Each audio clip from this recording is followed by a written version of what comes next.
The Temple by H.P Lovecraft, read by Dylan of the Couch Brothers. Manuscript found on the coast of Yucatan.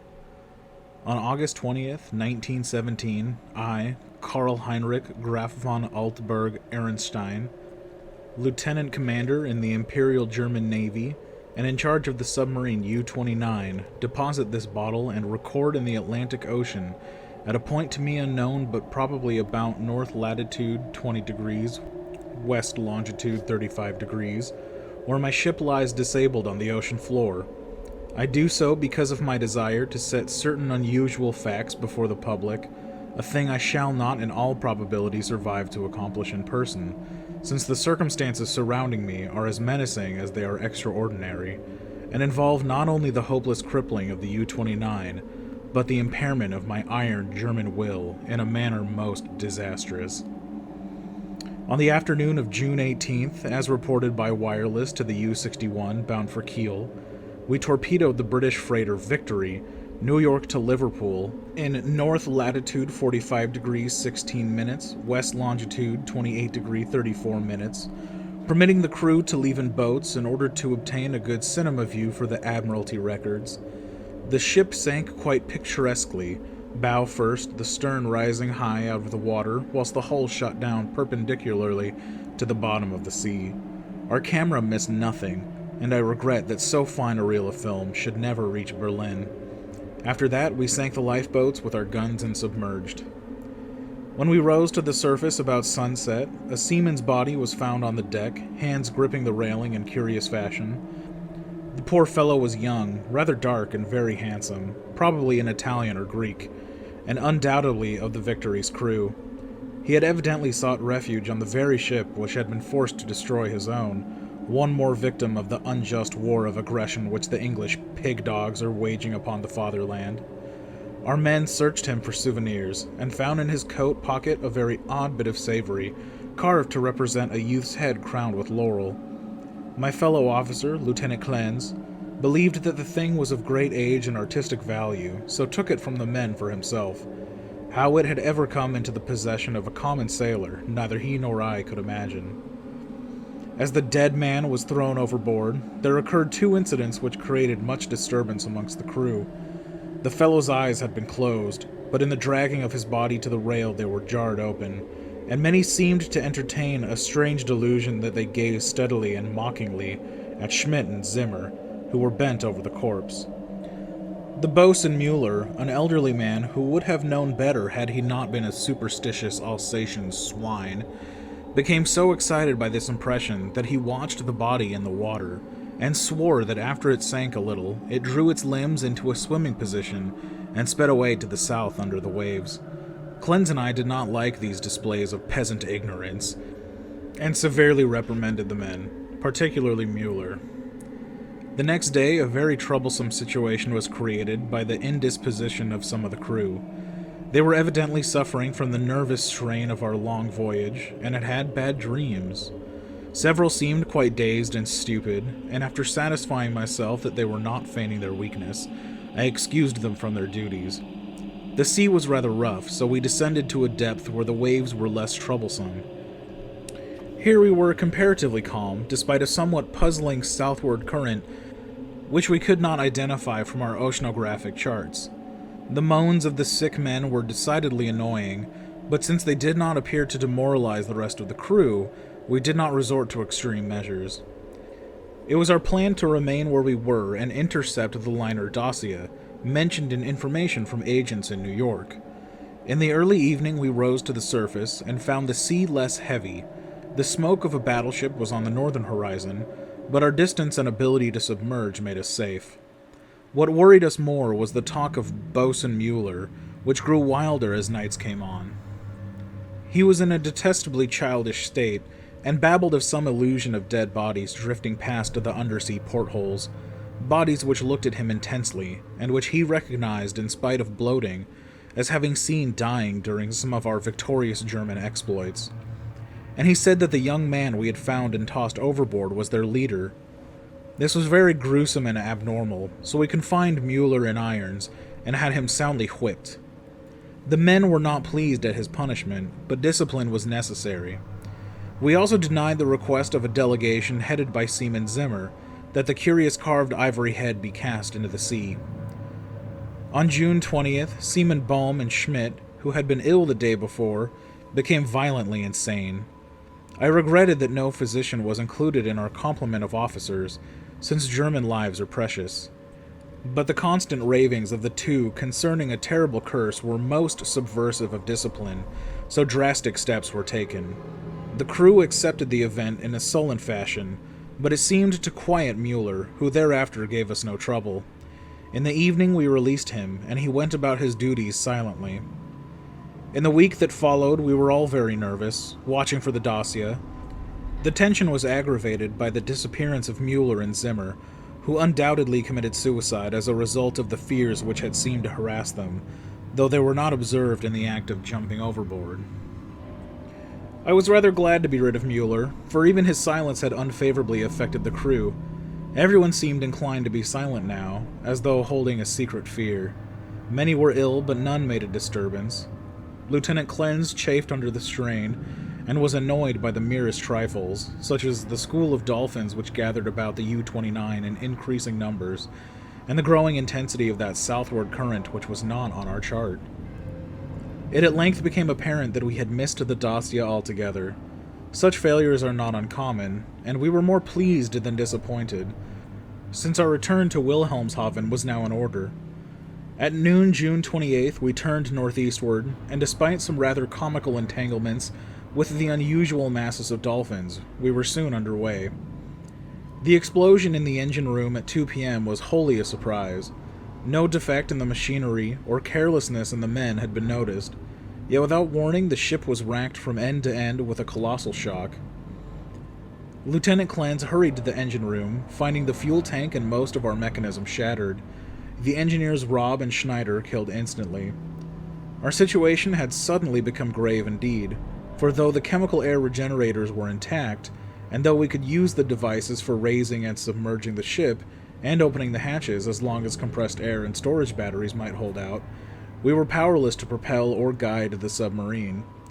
To seek rescue in the lifeboats would be to deliver ourselves into the hands of enemies unreasonably embittered against our great German nation, and our wireless had failed ever since the Victory affair to put us in touch with a fellow U-boat of the Imperial Navy. From the hour of the accident till July 2nd, we drifted constantly to the south, almost without plans and encountering no vessels. Dolphins still encircled the U-29, a somewhat remarkable circumstance considering the distance we had covered. On the morning of July 2nd, we sighted a warship flying American colors, and the men became very restless in their desire to surrender. Finally, Lieutenant Clenz had to shoot a seaman named Traub, who urged this un-German act with especial violence. This quieted the crew for the time, and we submerged unseen. The next afternoon, a dense flock of seabirds appeared from the south, and the ocean began to heave ominously. Closing our hatches, we awaited developments until we realized that we must either submerge or be swamped in the mounting waves. Our air pressure and electricity were diminishing, and we wished to avoid all unnecessary use of our slender mechanical resources. But in this case there was no choice. We did not descend far, and when after several hours the sea was calmer, we decided to return to the surface. Here, however, a new trouble developed, for the ship failed to respond to our direction in spite of all that the mechanics could do. As the men grew more frightened at this undersea imprisonment, some of them began to mutter again about Lieutenant Klenz's ivory image, but the sight of an automatic pistol calmed them. We kept the poor devils as busy as we could, tinkering at the machinery, even when we knew it was useless. Clenz and I usually slept at different times, and it was during my sleep, about 5 a.m. July 4th, that the general mutiny broke loose. The 6 remaining pigs of seamen, suspecting that we were lost, had suddenly burst into a mad fury at our refusal to surrender to the Yankee battleship 2 days before, and were in a delirium of cursing and destruction. They roared like the animals they were, and broke instruments and furniture indiscriminately, screaming about such nonsense as the curse of the ivory image and the dark, dead youth who looked at them and swam away. Lieutenant Clenz seemed paralyzed and inefficient, as one might expect of a soft, womanish Rhinelander. I shot all 6 men, for it was necessary, and made sure that none remained alive. We expelled the bodies through the double hatches and were alone in the U-29. Cleanse seemed very nervous and drank heavily. It was decided that we remain alive as long as possible, using the large stock of provisions and chemical supply of oxygen, none of which had suffered from the crazy antics of those swinehound seamen. Our compasses, depth gauges, and other delicate instruments were ruined, so that henceforth our only reckoning would be guesswork, based on our watches, the calendar, and our apparent drift as judged by any objects we might spy through the portholes or from the conning tower. Fortunately, we had storage batteries still capable of long use, both for interior lighting and for the searchlight. We often cast a beam around the ship, but saw only dolphins, swimming parallel to our own drifting course. I was scientifically interested in those dolphins, for though the ordinary Delphinus delphis is a cetacean mammal, unable to subsist without air, I watched one of the swimmers closely for 2 hours and did not see him alter his submerged condition. With the passage of time, Cleanse and I decided that we were still drifting south, meanwhile sinking deeper and deeper. We noted the marine fauna and flora, and read much on the subject of books I had carried with me for spare moments. I could not help observing, however, the inferior scientific knowledge of my companion. His mind was not Prussian, but given to imaginings and speculations which have no value. The fact of our coming death affected him curiously, and he would frequently pray in remorse over the men, women, and children we had sent to the bottom, forgetting that all things are noble which serve the German state. After a time he became noticeably unbalanced, gazing for hours at his ivory image and weaving fanciful stories of the lost and forgotten things under the sea. Sometimes, as a psychological experiment, I would lead him in on these wanderings, and listen to his endless poetical quotations and tales of sunken ships. I was very sorry for him, for I dislike to see a German suffer, but he was not a good man to die with. For myself, I was proud, knowing how the fatherland would revere my memory, and how my sons would be taught to be men like me. On August 9th, we espied the ocean floor, and sent a powerful beam from the searchlight over it. It was a vast, undulating plain, mostly covered with seaweed, and strewn with the shells of small mollusks. Here and there were slimy objects of puzzling contour, draped with weeds and encrusted with barnacles, which Cleanse declared must be ancient ships lying in their graves. He was puzzled by one thing, a peak of solid matter, protruding above the ocean bed nearly 4 feet at its apex, about 2 feet thick, with flat sides and smooth upper surfaces which met at a very obtuse angle. I called the peak a bit of an outcropping rock, but Cleanse thought he saw carvings on it. After a while he began to shudder, and turned away from the scene as if frightened, yet could give no explanation save that he was overcome with the vastness, darkness, remoteness, antiquity, and mystery of the oceanic abysses. His mind was tired, but I am always a German, and was quick to notice 2 things: that the U-29 was standing the deep sea pressure splendidly, and that the peculiar dolphins were still about us, even at a depth where the existence of high organisms is considered impossible by most naturalists. That I had previously overestimated our depth I was sure, but nonetheless we must still be deep enough to make these phenomena remarkable. Our southward speed, as gauged by the ocean floor, was about as I had estimated from the organisms passed at higher levels. It was at 3:15 p.m. August 12th that poor Cleanse went wholly mad. He had been in the conning tower using the searchlight when I saw him bound into the library compartment where I sat reading, and his face at once betrayed him. I will repeat here what he said, underlining the words he emphasized. "He is calling! He is calling! I hear him, we must go." As he spoke, he took his ivory image from the table, pocketed it, and seized my arm in an effort to drag me up the companionway to the deck. In a moment I understood that he meant to open the hatch and plunge with me into the water outside, a vagary of suicidal and homicidal mania for which I was scarcely prepared. As I hung back and attempted to soothe him, he grew more violent, saying, "Come now, do not wait until later. It is better to repent and be forgiven than to defy and be condemned." Then I tried the opposite of the soothing plan, and told him he was mad, pitifully demented. But he was unmoved and cried, "If I am mad, it is a mercy. May the gods pity the man who in his callousness can remain sane to the hideous end. Come and be mad whilst he still calls with mercy." This outburst seemed to relieve a pressure in his brain, for as he finished he grew much milder, asking me to let him depart alone if I would not accompany him. My course at once became clear. He was a German, but only a Rhinelander and a commoner, and he was now a potentially dangerous madman. By complying with his suicidal request, I could immediately free myself from one who was no longer a companion but a menace. I asked him to give me the ivory image before he went, but his request brought from him such uncanny laughter that I did not repeat it. Then I asked him if he wished to leave any keepsake or lock of hair for his family in Germany in case I should be rescued, but again he gave me that strange laugh. So as he climbed the ladder, I went to the levers, and allowing proper time intervals, operated the machinery which sent him to his death. After I saw that he was no longer in the boat, I threw the searchlight around the water in an effort to obtain a last glimpse of him, since I wished to ascertain whether the water pressure would flatten him as it theoretically should, or whether the body would be unaffected like those extraordinary dolphins. I did not, however, succeed in finding my late companion, for the dolphins were massed thickly and obscuringly about the conning tower. That evening I regretted that I had not taken the ivory image surreptitiously from poor Clens's pocket as he left, for the memory of it fascinated me. I could not forget the youthful, beautiful head with its leafy crown, though I am not by nature an artist. I was also sorry that I had no one with whom to converse.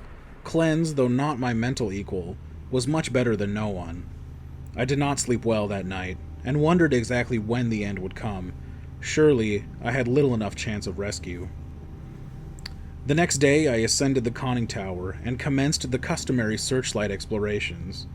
Northward the view was much the same as it had been all the 4 days since we had sighted the bottom, but I perceived that the drifting of the U-29 was less rapid. As I swung the beam around to the south, I noticed that the ocean floor ahead fell away in a marked declivity, and bore curiously regular blocks of stone in certain places, disposed as if in accordance with definite patterns. The boat did not at once descend to match the greater ocean depth, so I was soon forced to adjust the searchlight to cast a sharply downward beam. Owing to the abruptness of the change, a wire was disconnected, which necessitated a delay of many minutes for repairs, but at length the light streamed on again, flooding the marine valley below me.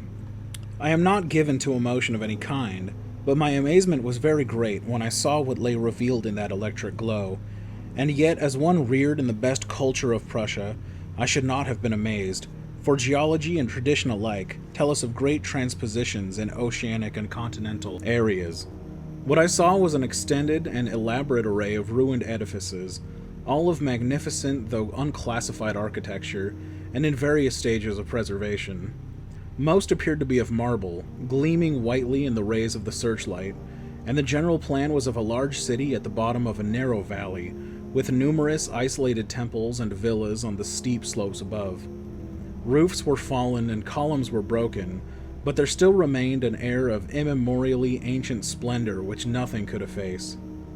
Confronted at last with the Atlantis I had formerly deemed largely a myth, I was the most eager of explorers.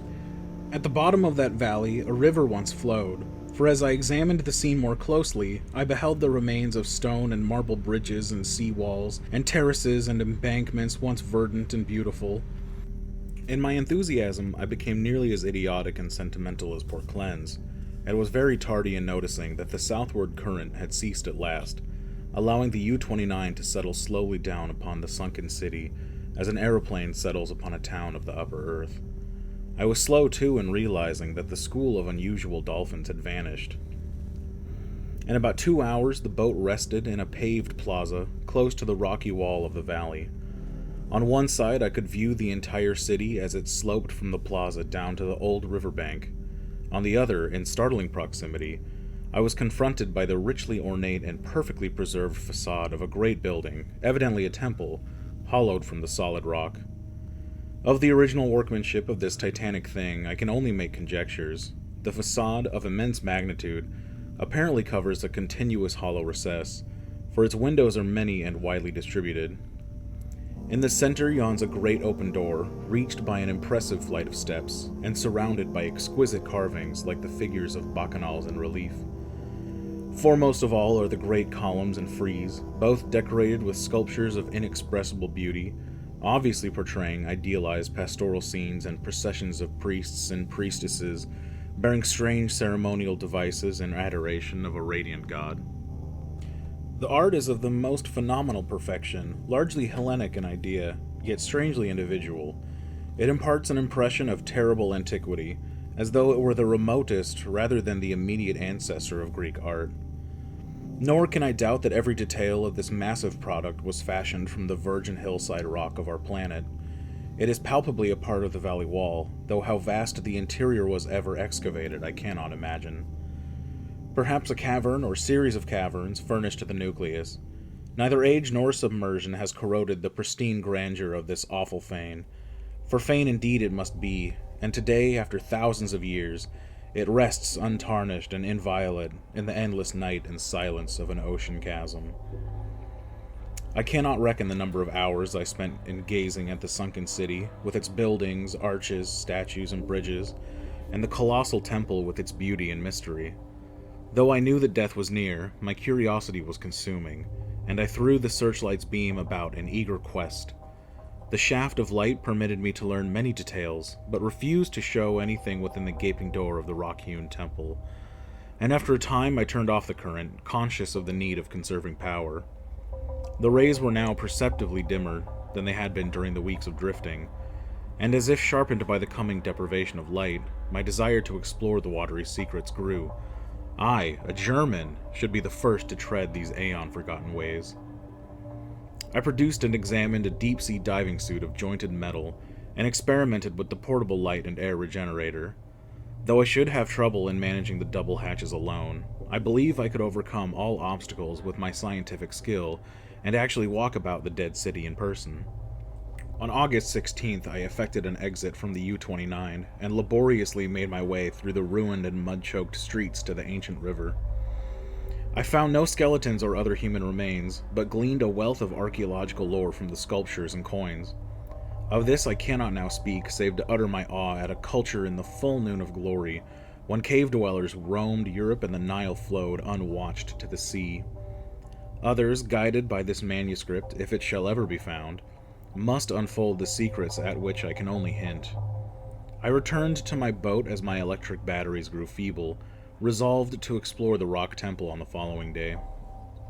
On the 17th, as my impulse to search out the mystery of the temple waxed still more insistent, a great disappointment befell me, for I found that the materials needed to replenish the portable light had perished in the mutiny of those pigs in July. My rage was unbounded, yet my German sense forbade me to venture unprepared into an utterly black interior which might prove the lair of some indescribable marine monster, or a labyrinth of passage from whose windings I could never extricate myself. All I could do was to turn on the waning searchlight of the U-29, and with its aid walk up the temple steps and study the exterior carvings. The shaft of light entered the door at an upward angle, and I peered in to see if I could glimpse anything, but all in vain. Not even the roof was visible, and though I took a step or two inside after testing the floor with a staff, I dared not go farther. Moreover, for the first time in my life, I experienced the emotion of dread. I began to realize how some of poor Cleans's moods had arisen, for as the temple drew me more and more, I feared its aqueous abysses with a blind and mounting terror. Returning to the submarine, I turned off the lights and sat thinking in the dark. Electricity must now be saved for emergencies. Saturday the 18th I spent in total darkness, tormented by thoughts and memories that threatened to overcome my German will. Cleanse had gone mad and perished before reaching this sinister remnant of a past unwholesomely remote, and had advised me to go with him. Was indeed fate preserving my reason, only to draw me irresistibly to an end more horrible and unthinkable than any man has dreamed of? Clearly my nerves were sorely taxed, and I must cast off these impressions of weaker men. I could not sleep Saturday night, and turned on the lights regardless of the future. It was annoying that the electricity should not last out the air and provisions. I revived my thoughts of euthanasia and examined my automatic pistol. Toward morning, I must have dropped asleep with the lights on, for I awoke in darkness yesterday afternoon to find the batteries dead. I struck several matches in succession and desperately regretted the improvidence which had caused us long ago to use up the few candles we carried. After the fading of the last match I dared to waste, I sat very quietly without a light. As I considered the inevitable end, my mind ran over preceding events, and developed a hitherto dormant impression which would have caused a weaker and more superstitious man to shudder. The head of the radiant god in the sculptures on the rock temple is the same as that carven bit of ivory which the dead sailor brought from the sea, and which poor Cleanse carried back into the sea. I was a little dazed by this coincidence, but did not become terrified. It is only the inferior thinker who hastens to explain the singular and the complex by the primitive shortcut of supernaturalism. The coincidence was strange, but I was too sound a reasoner to connect circumstances which admit of no logical connection, or to associate in any uncanny fashion the disastrous events which had led from the Victory affair to my present plight. Feeling the need of more rest, I took a sedative and secured some more sleep. My nervous condition was reflected in my dreams, for I seemed to hear the cries of drowning persons, and to see dead faces pressing against the portholes of the boat. And among the dead faces was the living, mocking face of the youth with the ivory image. I must be careful how I record my awaking today, for I am unstrung, and much hallucination is necessarily mixed with fact. Psychologically, my case is most interesting, and I regret that it cannot be observed scientifically by a competent German authority. Upon opening my eyes, my first sensation was an overmastering desire to visit the rock temple, a desire which grew every instant, yet which I automatically sought to resist through some emotion of fear which operated in the reverse direction. Next, there came to me the impression of light amidst the darkness of dead batteries, and I seemed to see a sort of phosphorescent glow in the water through the porthole which opened toward the temple. This aroused my curiosity, for I knew of no deep-sea organism capable of emitting such luminosity. But before I could investigate, there came a third impression, which, because of its irrationality, caused me to doubt the objectivity of anything my senses might record. It was an aural delusion, a sensation of rhythmic, melodic sound, as of some wild yet beautiful chant or choral hymn, coming from the outside through the absolutely soundproof hull of the U-29. Convinced of my psychological and nervous abnormality, I lighted some matches and poured a stiff dose of sodium bromide solution, which seemed to calm me to the extent of dispelling the illusion of sound. But the phosphorescence remained, and I had difficulty in repressing a childish impulse to go to the porthole and seek its source. It was horribly realistic, and I could soon distinguish by its aid the familiar objects around me, as well as the empty sodium bromide glass of which I had had no former visual impression in its present location. The last circumstance made me ponder, and I crossed the room and touched the glass. It was indeed in the place where I had seemed to see it. Now I knew that the light was either real, or part of an hallucination so fixed and consistent that I could not hope to dispel it, so abandoning all resistance, I ascended to the conning tower to look for the luminous agency. Might it not actually be another U-boat offering possibilities of rescue? It is well that the reader accept nothing which follows as objective truth, for since the events transcend natural law, they are necessarily the subjective and unreal creations of my overtaxed mind. When I attained the conning tower, I found the sea in general far less luminous than I had expected. There was no animal or vegetable phosphorescence about, and the city that sloped down to the river was invisible in blackness. What I did see was not spectacular, not grotesque or terrifying, yet it removed my last vestige of trust in my consciousness. For the door and windows of the undersea temple hewn from the rocky hill were vividly aglow with a flickering radiance, as from a mighty altar flame far within. Later incidents are chaotic. As I stared at the uncannily lighted door and windows, I became subject to the most extravagant visions so extravagant that I cannot even relate them. I fancied that I discerned objects in the temple, objects both stationary and moving, and seemed to hear again the unreal chant that had floated to me when first I awaked. And over all rose thoughts and fears which centered in the youth from the sea and the ivory image, whose carving was duplicated on the frieze and columns of the temple before me. I thought of poor Cleanse, and wondered where his body rested with the image he had carried back into the sea. He had warned me of something, and I had not heeded, but he was a soft-headed Rhinelander who went mad at troubles a Prussian could bear with ease. The rest is very simple. My impulse to visit and enter the temple has now become an inexplicable and imperious command which ultimately cannot be denied. My own German will no longer controls my acts, and volition is henceforth possible only in minor matters. Such madness it was which drove Cleanse to his death, bareheaded and unprotected in the ocean. But I am a Prussian and a man of sense, and will use to the last what little will I have. When first I saw that I must go, I prepared my diving suit, helmet, and air regenerator for instant donning, and immediately commenced to write this hurried chronicle in the hope that it may someday reach the world. I shall seal the manuscript in a bottle and entrust it to the sea as I leave the U-29 forever. I have no fear, not even from the prophecies of the madman Cleanse. What I have seen cannot be true, and I know that this madness of my own will at most lead only to suffocation when my air is gone. The light in the temple is a sheer delusion, and I shall die calmly, like a German, in the black and forgotten depths. This demonic laughter which I hear as I write comes only from my own weakening brain, so I will carefully don my diving suit and walk boldly up the steps into that primal shrine, that silent secret of unfathomed waters and uncounted years.